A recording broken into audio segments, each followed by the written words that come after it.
Sajian hati. Tenang kan? Bunda. Iya teteh. Masih ada nih pertanyaan dari jamaah Mbak Dea. Bismillahirrahmanirrahim. Assalamualaikum warahmatullahi wabarakatuh. Waalaikumsalam warahmatullahi wabarakatuh. Perkenalkan, nama saya Dea Fitriasari, asal dari Kuningan, Jawa Barat. Bagaimana caranya kita bisa menerima takdir dari Allah, apalagi tentang menerima diri kita sendiri? Kita sebagai anak tidak bisa memilih untuk terlahir dari orang tua siapa. Kita juga tidak bisa memilih untuk terlahir sempurna, cantik ataupun ganteng, miskin ataupun kaya. Apa yang Mbak Dea rasakan?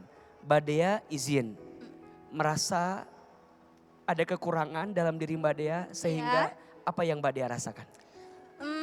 Yang pertama pasti minder, gak percaya diri, terus kadang sama orang tuh dipandang sebelah mata, iya. Apalagi di dunia kerja susah banget bagi saya untuk mencari pekerjaan. Mohon maaf, apa yang Mbak Dea... Saya mempunyai kekurangan di tangan, mungkin antara tangan kanan sama kiri tuh nggak sejajar, terus dari jari juga nggak sempurna, agak bengkok-bengkok. Kalau di Jakarta mungkin bisa disebutnya disabilitas daksa ya, fisik. Mohon maaf, sejak lahir atau... Sejak lahir, Terjadinya iya, sejak sejak lahir. lahir. Apa yang pernah Mbak Dea dapatkan dari keadaan yang seperti ini? Ejekan iya, hinaan, bulian ejekan? iya. Pernah? Saya jarang cerita ke orang tua, saya pendem, saya selesain sendiri, udah. Apalagi waktu di sekolah juga jarang banget diterima, ya udah paling menyendiri aja udah, ya paling ada teman 1-2 nggak banyak. Paling disebut itu. Mbak Dea pernah bicara hal ini sama orang tua? Nggak pernah. Ya iri aja gitu, maksudnya orang-orang bisa diterima di lingkungan fisik yang sempurna, tapi kok saya enggak gitu kan. Kalau boleh tahu, gimana cara Mbak Dea berdamai dengan semua keadaan yang Allah titipkan?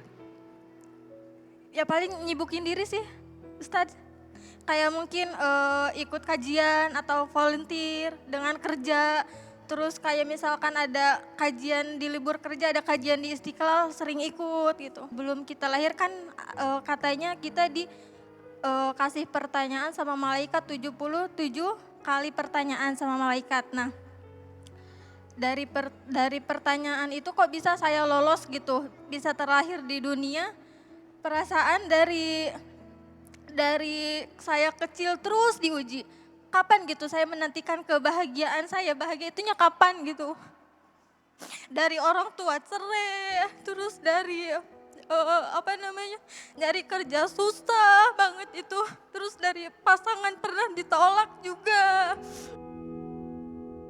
Mau peluk Kak Paula nggak? Boleh? Boleh.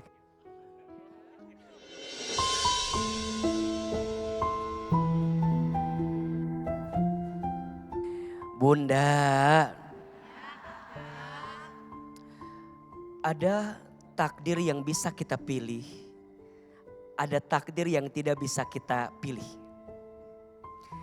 Takdir itu ada dua, satu takdir mubrom, takdir yang kejadiannya tidak melibatkan usaha kita manusia.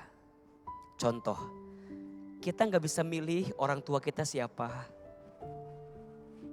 kita nggak bisa milih lahir di mana, kita nggak bisa milih orang tua kita seperti apa. Itu adalah takdir yang langsung Allah berikan, tidak melibatkan usaha kita. Tapi ada yang kedua namanya takdir mu'allaq. Takdir yang kejadiannya melibatkan usaha manusia. Jodoh, rezeki, pekerjaan kita, itu melibatkan usaha kita manusia. Maka di awal nasihat Ahilman Mbak Dea, jangan pernah membenci takdirnya Allah. Boleh jadi apa yang kamu benci, justru itu yang lebih baik dalam pandangan Allah. Maka sebaliknya, kita yang sering merasa sempurna, jangan suka menghina ciptaan Allah dengan kadar yang mungkin tidak sempurna dalam pandangan kita. Tidak sempurna menurut kita. Tapi boleh jadi kondisi Mbak Dea menurut Allah sempurna atau tidak? Sempurna. Laqad khalaqnal insana fi ahsani taqwim. Sungguh kata Allah, kami telah menciptakan manusia dengan bentuk yang paling sempurna. Mbak Dea, jangan terlalu diambil hati semua hinaan orang yang pernah disudutkan kepada dirimu. Boleh jadi Mbak Dea yang sering dihina lebih mulia di hadapan Allah daripada mereka yang sering menghina Mbak Dea. Maka ke depan jangan pernah ragu dengan rezeki Allah. Selalu percaya Allah tidak mungkin menghadirkan skenario hatimu sakit dan patah. Kecuali di balik patahan itu Allah menyiapkan cahaya untukmu. Mungkin Mbak Dea merasa, kenapa ya urusan dunia begitu sulit. Nyari pekerjaan sulit, dapat jodoh juga mungkin sulit. Pertemanan juga mungkin sulit. Gak apa-apa. Asalkan di hatimu tidak pernah hilang Allah. Manusia bisa pergi meninggalkanmu. Kadang manusia datang sesuai dengan kepentingannya masing-masing. Betul gak? Tapi orang yang terbiasa dengan sakit hati, sudah tidak ada lagi hati bersandar kepada manusia. Karena faktanya berharap kepada manusia itu adalah patah hati yang paling disengaja. Allah sengaja kadang membuat dirimu dengan segala kekurangannya agar Mbak Dea percaya hanya Allah yang biasa menyiapkan kelebihan untuk hidupmu. Insecure banget, malah pernah berpikiran mau ngumpulin uang buat operasi itu. Cuman kan itu juga biayanya maksudnya nggak murah gitu kan, pasti mahal operasi kayak gitu. Gak mau jadi beban mereka. Udah kalau aku doang yang tahu, udah aku aja. Apalagi adik jangan sampai ngerasain, udah. Lega sih, kayak ngeplong gitu. Maksudnya kayak bisa, jujur tadi ngobrol di depan gak percaya diri. Mau dirubah juga gak bisa diubah, apa yang mau diubah? Udah takdir? Iya udah ikhlas, ya mau gimana? Iya kan? Malah ada yang lebih parah dari aku ya.